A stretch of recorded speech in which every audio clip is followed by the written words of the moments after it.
Top quality और consistent performance के लिए सिर्फ सिल्वर पंप नाम याद रखना। और एक और बड़ी खबर, ईरानी न्यूक्लियर साइट पर आईडीएफ का हवाई हमला।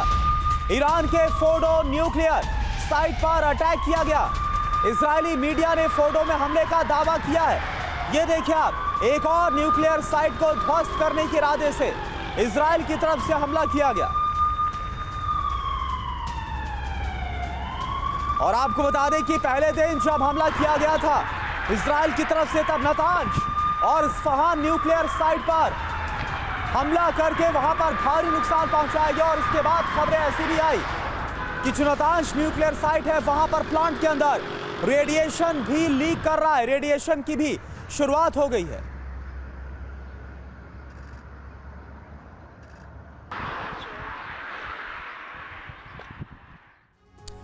तो इजराइल ने ईरान के परमाणु रिसर्च सेंटर पर हमला किया। ये रिसर्च सेंटर ईरान के लिए आखिर कितना इंपॉर्टेंट है, यह आपके लिए समझना बहुत जरूरी है। इजराइल की मिडनाइट स्ट्राइक हुई है, न्यूक्लियर रिसर्च सेंटर धुआं हो गया। ईरान के परमाणु ठिकाने पर हमला किया। परचिन परमाणु अनुसंधान जो केंद्र है, जो रिसर्च सेंटर है, वहां पर अटैक किया गया। हमले की वजह क्या है? IRGC का प्रमुख अनुसंधान केंद्र, बैलिस्टिक मिसाइलों का यह सेंटर है, ईरान के एटमी प्रोग्राम का केंद्र है। इजराइल का लक्ष्य क्या है? ईरान को न्यूक्लियर बम बनाने से रोकना है, ईरान की मिसाइल क्षमता को कमजोर करना है, IRGC और सैन्य नेतृत्व को कमजोर करना है। और हमारे साथ योगेश गुप्ता सर लाइव जुड़े हुए, जापान से हमारे साथ लाइव है। योगेश गुप्ता सर, एक बार बताइए, ऐसा लग रहा है कि ईरान को, कि उसके सामने जो हालात है वो आर या पार के हैं? अगर ईरान इस बार हार मान गया तो शायद से मिडिल ईस्ट में उसके खिलाफ कुछ भी हो सकता है। जैसे इजराइल ने कहा कि ईरान का अस्तित्व ही खत्म कर देंगे, क्या यही वजह है कि ईरान ने पूरी ताकत इजराइल के खिलाफ झोंक दी है? जी, आप बिल्कुल ठीक कह रहे थे कि इसमें दो तीन बातें हैं। एक तो हमें यह ध्यान रखना पड़ेगा कि इजराइल जो है एक बहुत छोटा मुल्क है। एरिया के टर्म्स में करीबन 20,000 स्क्वायर किलोमीटर्स का उनका एरिया है, 1 करोड़ के करीब की उनकी आबादी है। ईरान जबकि जो है, ईरान का साइज इंडिया के ऑलमोस्ट हाफ है, 1.6 मिलियन स्क्वायर किलोमीटर्स। और ईरान की आबादी जो है इजराइल से 9 टाइम्स ज्यादा है। तो ईरान जो है बड़ा मुल्क है, तो बड़े मुल्क में जो है लड़ने की क्षमता काफी होती है।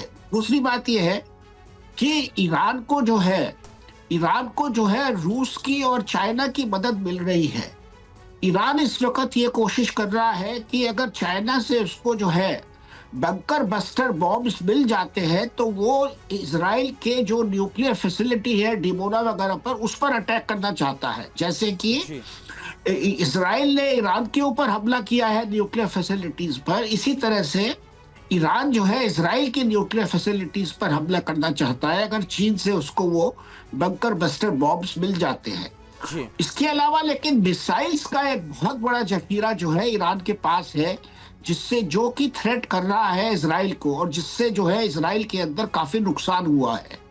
और उसके अलावा जो है रूस ने और चाइना ने भी जो है उसको और मिसाइल्स भी भेजे हैं और एंटी डिफेंस सिस्टम भी जो है रूस ने भेजा है, जिससे कि थोड़ा सा ईरान की स्थिति संभल गई है।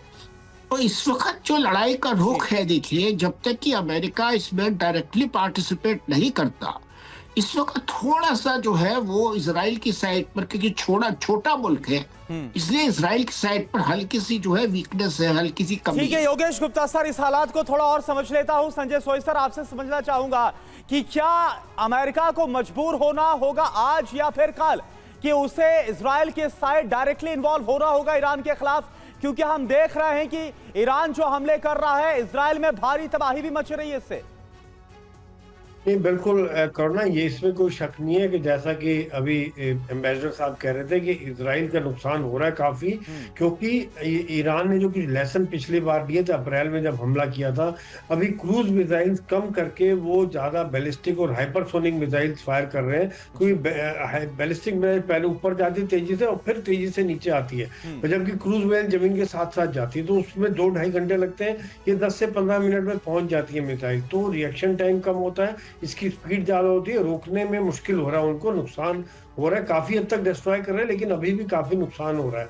लेकिन देखा जाए मेरे हिसाब से तो इजराइल अभी भी अपने आप को संभाल लेगा, और जिस प्रकार से वो पिन पॉइंट हमले कर रहे हैं और एक तरह से उनकी ऑयल रिफाइनरीज, उनके सैन्य अड्डे, उनके हेडक्वार्टर्स, उनकी मिनिस्ट्री, उनके न्यूक्लियर साइट, अभी भी जैसे आपने बताया फार्दो में अटैक कर दिया है, नतांज में अटैक कर दिया है, और उनकी एयरफोर्स पूरी तरह से डोमिनेट कर रही है। अमेरिका नहीं चाहेगा कि वो डायरेक्टली इन्वॉल्व हो, वो इजराइल को पूरी मदद देता रहेगा, उनको हथियार, एम्यूनिशन, इंटेलिजेंस, सैटेलाइट, और रास्ते में जो मिसाइल जा रही हैं, ड्रोन जा रहे हैं, उनको रास्ते में डिस्ट्रॉय करता रहेगा। जो जॉर्डन और सीरिया से 1800 किलोमीटर जो जाती है मिसाइल, उनको बर्बाद करता रहेगा, लेकिन डायरेक्टली शायद अपने एयरक्राफ्ट और एयरफोर्स को ईरान के खिलाफ अभी नहीं इन्वॉल्व करेगा। ये मेरा विचार है। ठीक है, यानी कि अभी जो अमेरिका है वो डायरेक्टली इन्वॉल्व नहीं होगा, लेकिन क्या ऐसे हालात बन सकते हैं, इस पर भी हम लगातार बातचीत कर रहे हैं।